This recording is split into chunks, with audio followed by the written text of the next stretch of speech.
Hi, I'm Jed Herne, author of the upcoming fantasy novella Fires of the Dead, and this is Daily Writing Advice. One of the things that Stephen King writes about in his fantastic memoir on writing is adverbs. And if you're familiar with this book, you're probably starting to chuckle because Stephen King hates adverbs. He, I think, is quoted in the book as saying that, I believe the path to hell is paved with adverbs, and I agree with him to a large extent because the problem with adverbs, which are words like quickly or smartly, or what are some other good ones? See, I don't try to use them, so I don't know many adverbs. They're words that you are using to modify other things. So, for instance, John walked doesn't have any adverbs. John walked quickly has an adverb of quickly. And Stephen King says that adverbs are trash, which I would agree with, because generally what adverbs are doing is they're telling and not showing.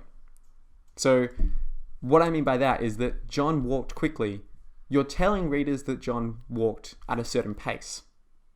But wouldn't it be more powerful if you said John sprinted? Then you're showing. So apply this logic to your own writing and consider ways that you can remove adverbs and substitute more powerful instances of description instead. So one way that you can do this on a very practical level is to just use like the find feature in Microsoft Word. You can just hit Control F when you're in it, and that will bring up a search box that you can use to look for certain words. And if you just type in ly, it will highlight all the words that have, ly and then space. It will highlight all the words that end in ly and then have a space after them, which will probably be adverbs because most adverbs, like quickly or smartly or bravely, end in ly. So you might be thinking, okay, what do I do at that stage? Well, what I would recommend first is considering, do you need those adverbs there? Or could you change some of the earlier words or the words around that adverb so that it's redundant and not needed? I just used two words to say redundant there. That's ironic. And now you might be thinking that, well, there's plenty of famous novels that use a ton of adverbs in. And yeah, there totally are. And ultimately, this is one of those kind of polishing fixes that is not as important as getting your bigger things right, like plot and character and setting.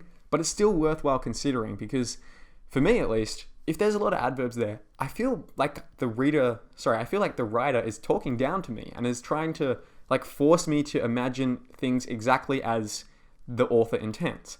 And I know that's probably a weird assumption to make, but that's just how I think. And it feels more interesting to me as a reader if the author doesn't just cram down the specifics of an action through adverbs to me, but rather lets me work them out by saying John sprinted so that I can work out, oh, okay, I know what they're doing, as opposed to John walked quickly, which makes me feel like the author is just here being like, oh, they did it very specifically. You need to make sure the specific way they're doing it. And even though they're basically the same thing, one is just more subtle than the other. And subtlety, I think, is something we can aspire to. So that's our episode. Be sure to subscribe if you're enjoying this. New episodes come out every single weekday. I'll see you next time. Bye.